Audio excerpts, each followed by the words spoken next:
வணக்கம். குரு ஜோதிடம் அன்பு நேயர்களுக்கு வணக்கம். இந்த சேனல் வழியாக உங்களை எல்லாம் சந்திப்பதிலே மட்டற்ற மகிழ்ச்சி. இந்த சேனலுக்காக நீங்கள் கொடுத்து வருகின்ற ஆதரவுக்கு கோடான கோடி நன்றி. தொடர்ந்து இந்த சேனலை பாருங்க, சப்ஸ்கிரைப் பண்ணுங்க, ஆதரவு கொடுங்க. நல்ல நல்ல நிகழ்வுகளை இந்த சேனல் வாயிலாக நீங்கள் இனி தொடர்ந்து பார்க்கலாம். ஜூன் 2024 ஜூன் மாதத்திற்கான பலன்கள் 12 ராசிகளுக்கும் நம்ம பார்த்துட்டு வரோம்.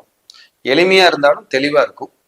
கரெக்டா அந்த ராசிக்கு மட்டும் இல்லாமல் லக்னத்துக்கும் நீங்க அதை அப்ளை பண்ணிக்கலாம். இது ஒரு 80% கட்டாயம் பொருந்தி வரும். இதை கடந்து உங்களுடைய சுய ஜாதகத்துல நடக்கிற தசாபுத்திகள் இது ஒரு நல்ல ஒரு மாற்றமாகவும் வெளிச்சமாகவும் உங்களுக்கு கண்டிப்பாக இருக்கும். இன்னைக்கு கும்பராசி உங்களுக்கு உண்டான பலாபலன்களை பார்ப்போம். ஜூன் மாசத்துக்கு மட்டும் நீங்க எடுத்துக்கங்க. லக்னம் ராசி ரெண்டுக்குமே பார்த்துக்கலாம். உங்க ராசிநாதனோ லக்னநாதனோ லக்னத்திலே ராசியிலேயே இருப்பார். அப்ப ஜென்மச்சனின்னு பேர் அதுக்கு, சனீஸ்வரன்.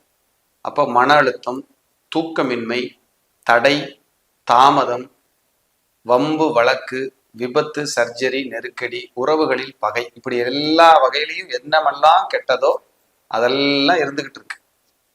2ஆம் இடத்துல ராகு வாக்குஸ்தானத்துல பேச தெரியாம பேசி மாட்டிக்கிறது, பிரம்மாண்டமா பேசி மாட்டிக்கிறது, பேராசைப்பட்டு போய் பணத்தை லாக் பண்றது, இதெல்லாம் கவனம். குடும்பஸ்தானத்துல தேவையில்லாத கலவரங்கள், கசப்புகள் வரும். சின்ன குழந்தைகளா இருந்தா பல்லு, கண்ணு, காது, மூக்கு, தொண்டை பிரச்சனை வராம பாத்துக்குங்க. கீழே மேல விழுகாம பாத்துக்குங்க. சின்ன குழந்தைகளை தூக்கம் கம்மியா பிடிக்கலாம், இல்ல ரொம்ப சோம்பேறித்தனமா இருக்கு, தூங்கிட்டே இருக்கணும்னு சொல்லலாம். அந்த மாதிரியான ஒரு அமைப்பு இந்த கும்பராசிக்கு. உங்களுடைய 3ஆம் இடத்துல செவ்வாய் முயற்சி ஸ்தானாதிபதி 10 தொழில் ஏதாவது சேஞ்ச் பண்றேன், மாற்றம் பண்றேன், வெளிநாடு, வெளியூர், வெளிமாநிலம் சார்ந்த முயற்சி பண்றேன்னா பக்காவான காலம், தாராளமா ட்ரை பண்ணுங்க. 4ஆம் இடத்தில் திக்பலம் சுக்கிரன், 5 புதன் அங்க, 7 சூரியன் அங்க, 2 குரு அங்க. சூப்பரான விஷயம். அந்த 4ஆம் இடத்துல 4 கிரகங்கள் பிரமாதம். அப்ப சொத்துக்கள், இடம், நிலம், வீடு, வாகனம், தாயார் ஸ்தானம், இதெல்லாம் பலம். இதனால நடக்கிற நன்மைகள் அதிகமா இருக்கும், தீமைகள் கொஞ்சம் கம்மியா இருக்கும். பதவி, முதல் டிகிரி, திருமணம், குழந்தை பேரு, வீடு, இடம், நில, வாகனம், சொத்துக்கள் பர்ச்சேஸ், வாடகை வருமானம், ப்ரமோஷன், வெளிநாடு, முதல் டிகிரிக்காக வெளிநாடு, செகண்ட் டிகிரிக்காக வெளிநாடு, உயர்கல்விக்காக வெளிநாடு, வேலைக்காக நிரந்தரமாக வெளிநாடு, இதுக்கெல்லாம் பலமான காலம். ஜூன் மாசத்துல பண்ற முயற்சி பலிதமாகும். இது ரொம்ப நல்லா இருக்கும். 8ல கேது, கொஞ்சம் வாகனத்துல கவனம், ஹெல்த்ல கவனம், scan, x-ray, ECG, blood test, இந்த மாதிரி ஏதாவது உங்களை எடுக்க வைக்கும். 10ஆம் இடத்த 4 கிரகம் பாக்குறாங்க. தொழில்ல நிறைய விரிவுபடுத்தி பிரம்மாண்டம் ஏதாவது பண்ணணுங்கிற சிந்தனை பக்காவா ஓடிட்டு இருக்கும். நல்லா இருக்கும். 2, 4 வாடகை வருமானம் பண்றேன் அப்படின்னா ஓகே. ஒரு சொத்தை வித்துட்டு இன்னொரு சொத்துல இன்வெஸ்ட்மெண்ட் பண்ணி டெவலப் பண்ணலான் இருக்கிறேன்னா ஓகே.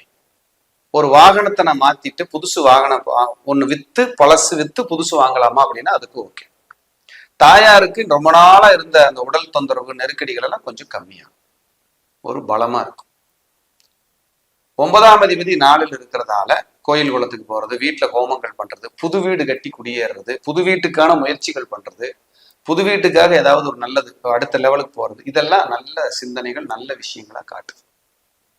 ரொம்ப நல்லா இருக்கும். அரசியல், அரசாங்கத்துல ப்ரமோஷன், சம்பள உயர்வு, பதவிகள், இதெல்லாம் பிரமாதம்.